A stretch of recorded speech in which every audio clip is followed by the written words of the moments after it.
দেখতে দেখতে ছুটিগুলোও সব শেষ হয়ে গেল।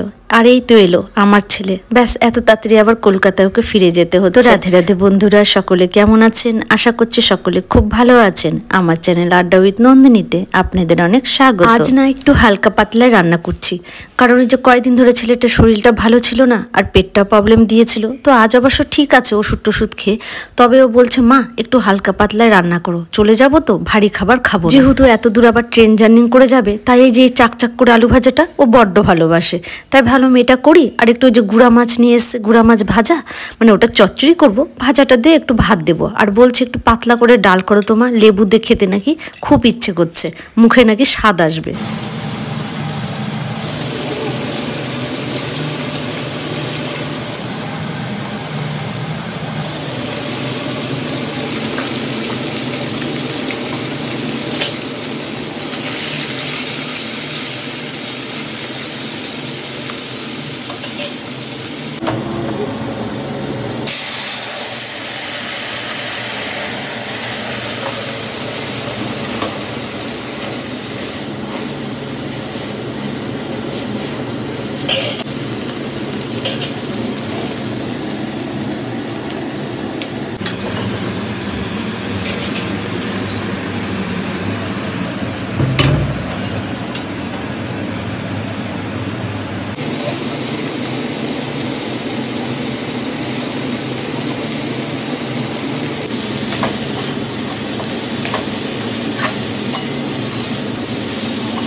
ও সকালবেলা একটু ওই ছোটো মাছ ভাজা, আলু ভাজা, ডাল আর লেবু দিয়ে ভাতটা খেলো, বলে এইভাবে একটু সকালে খাই তাহলে ভালো লাগবে।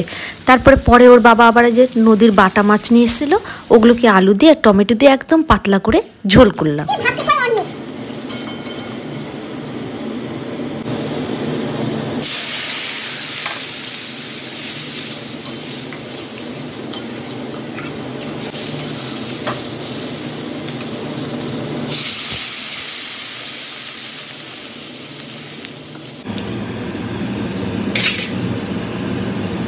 একদমই হালকা পাতলা করে রান্নাটা করলাম, তাহলে ও দুপুরেও খেতে পারবে, আবার রাত্রেও নিয়ে যাবে, মানে ট্রেনে যখন যাবে ওকে একটু ভাত করে দেবো গরম গরম, আর তরকারিগুলো একটু বেলা করেই করলাম তো থেকে যাবে, তাহলে কোনো অসুবিধা হবে না, তাহলে ওর পেটটাও ভালো থাকবে। আর এদিকে দেখুন বাবানের যে পড়ার টেবিলটা, ওর পেছনে না পিঁপড়েগুলো কতটা মাটি করে না কি করেছে যে কিছুই বুঝতে পারছি। ওই টালির এক কোনায় ফুটো করেছে, মানে ফাঁকা পেয়েছে, ওখানে পিঁপড়ের প্রচুর বাসা করেছে, করার পরে এই যে মাটিগুলোকে ওরা এইভাবে বের করে সে কি লম্বা করে নিয়ে গেছে।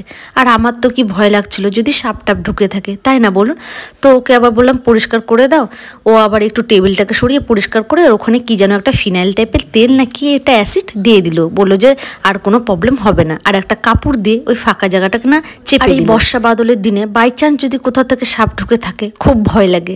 তো যাই হোক, যে 4টার দিকে আমি আবার একটু গরম গরম ভাত নামিয়ে নিলাম, তাহলে ছেলেটাকে রাত্রিবেলা ডিনারে দিয়ে দেবো, ও ট্রেনে খেয়ে নিতে পারবে। মালদাতে গিয়ে 10 মিনিট দাঁড়ায় ট্রেন, তাই বললাম মালদাতেই তুই কিন্তু বাবান ভাতটা খেয়ে নিস, তাহলে কোনো অসুবিধা হবে না। আর ভাতটাকে নামিয়ে না আমি একটু ফ্যানের নিচে দেবো জন্যই তাড়াহুড়ো করে ভাতটা এর মধ্যে বেড়ে নিলাম।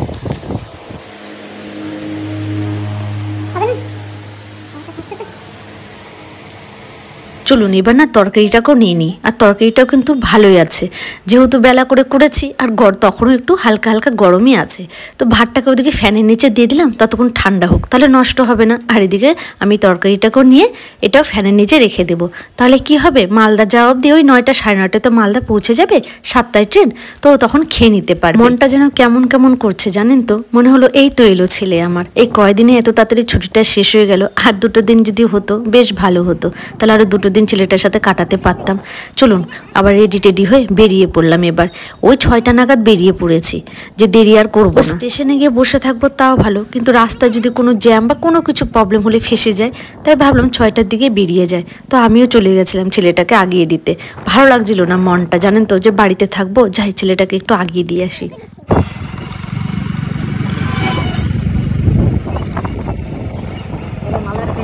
এই যে বাচ্চা কাচ্চার জীবন শুরু হলো, বাইরের জীবন, এখন কত বছর বা কত দিন যে থাকতে হবে কে জানে। এরকম ছুটি হবে হয়তো তখন বাড়িতে আসবে।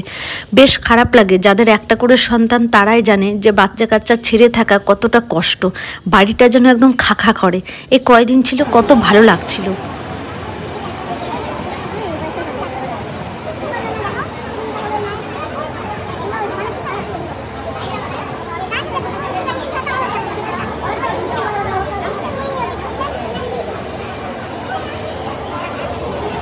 এইখানে আবার আমরা দুজনা চুপচাপ দাঁড়িয়ে আছি ব্যাগপত্র নিয়ে, ছেলের মনটাকে খারাপ করে, মুখটা একটুখানি করে। তো ছেলের আবার বন্ধুও যাচ্ছে, ওই জন্য অতটা টেনশন নেই। আর একটা বন্ধুর আবার মাও যাচ্ছে, তো ওকেও বলেছি দেখবেন আমার ছেলেটাকে।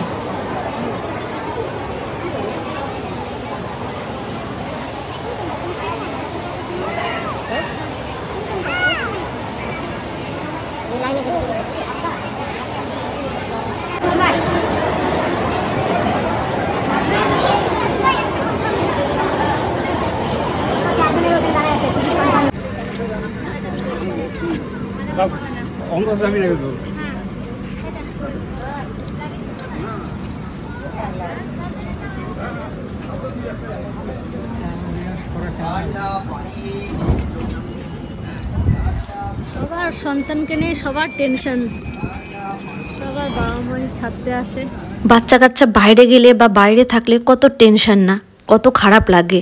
বাড়িতে থাকলে বাড়ির আনন্দই একটা আলাদা, বাড়ির বাইরে থাকলে সে বাড়ি বাড়ি মনে হয় না। যেমন আমার ছেলে যাওয়ার পরে না আমি সেরকম রান্নাই করি না, খুব কম। ওর যদি বাজার নিয়ে আসে মাছ টাছ, তবেই আমার রান্নায় এনার্জি হয় না, ইচ্ছে করে না। কারণ ছেলেটাও তো আমার খেতে ভালোবাসে, মনে হয় ওখানে কি খাচ্ছে না খাচ্ছে, কিভাবে খাচ্ছে না খাচ্ছে। তবে ফোন করি 2 বেলা 3 বেলায় করে ফোন করি, 3 বেলা হয় না, 2 বেলা, সকালে আর রাত্রে। কারণ দুপুরে তো ব্যস্ত থাকে পড়াশোনা নিয়ে, তখন বলে যে না এটা খেয়েছি ওটা খেয়েছি, তাও যেন মন কেমন করে। যাই হোক, চলুন বাড়িতে এবার ফিরি। কি আর করব বলুন, মন ছোট করে। ছেলের ভবিষ্যতের জন্য তো একটু স্যাক্রিফাইস করতেই হবে, তাই না? তাহলে বন্ধুরা, নেক্সট ভিডিওতে দেখা হবে। আমার ভিডিওগুলো ভালো লাগলে আমার ইউটিউব চ্যানেলে একটা সাবস্ক্রাইব আর ফেসবুকে একটা ফলো করে দেবেন। রাধে রাধে।